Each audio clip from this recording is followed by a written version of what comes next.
Assalamualaikum warahmatullahi wabarakatuh. Perkenalkan, nama saya Nafila Azara dari kelas 11 MIPA 4. Alamat saya di Cenderejo. Hobi saya bernyanyi dan membaca novel. Saya akan mempresentasikan struktur sel. Sel merupakan satuan unit terkecil makhluk hidup yang struktural, fungsional, serta hereditas yang menyusun tubuh makhluk hidup. Struktur sel terdiri atas bagian sel bukan organel dan bagian sel merupakan organel. A. Bagian sel bukan organel. 1. Membran sel merupakan bagian terluar dari sel dan juga pembatas antara bagian dalam sel dengan lingkungan luar. Fungsi membran sel adalah mengontrol pertukaran zat antara sitoplasma dengan lingkungannya, menjadi tempat reaksi sebagai reseptor, sebagai pelindung sel atau protektor, dan mengontrol zat-zat yang akan masuk dan keluar sel. 2. Sitoplasma merupakan protoplasma yang mengisi ruangan di antara selaput plasma dan nukleus. Berfungsi sebagai tempat melekatnya organel-organel sel dan mengontrol pergerakan sel. 3. Dinding sel pada tumbuhan merupakan lapisan terluar dari sel.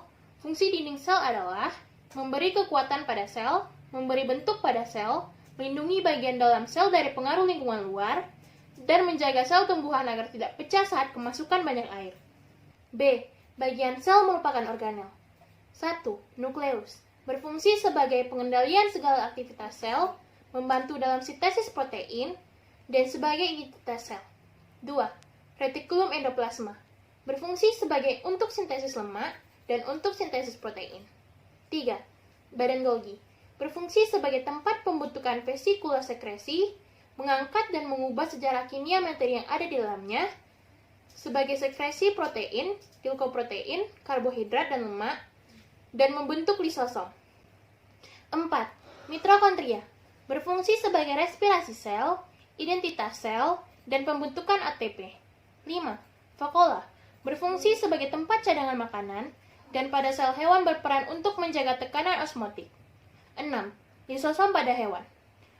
Autofagi untuk pembuangan dan degradasi bagian sel sendiri, seperti organel yang tidak berfungsi lagi.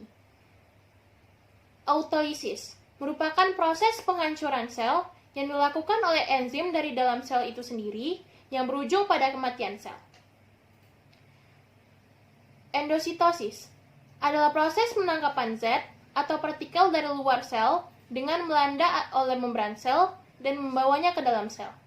Eksositosis proses fisikal menyatu dengan membran plasma dan melepaskan isinya keluar sel. 7. Plastida pada sel tumbuhan berfungsi sebagai tempat fotosintesis, tempat reaksi terang dan gelap, dan tempat pigmen. 8. Ribosom pada sel hewan berperan dalam sintesis protein. 9. Sentriol pada sel hewan membantu pembelahan sel dan membantu pergerakan kromosom. 10. Sitoskeleton pada sel hewan berfungsi sebagai memberi bentuk pada sel hewan, mendukung pergerakan sel, menjaga kestabilan sel, membantu modalitas sel, serta menjaga sel agar tetap di tempatnya. Sekian dari saya. Jika ada kesalahan, mohon maaf. Assalamualaikum warahmatullahi wabarakatuh.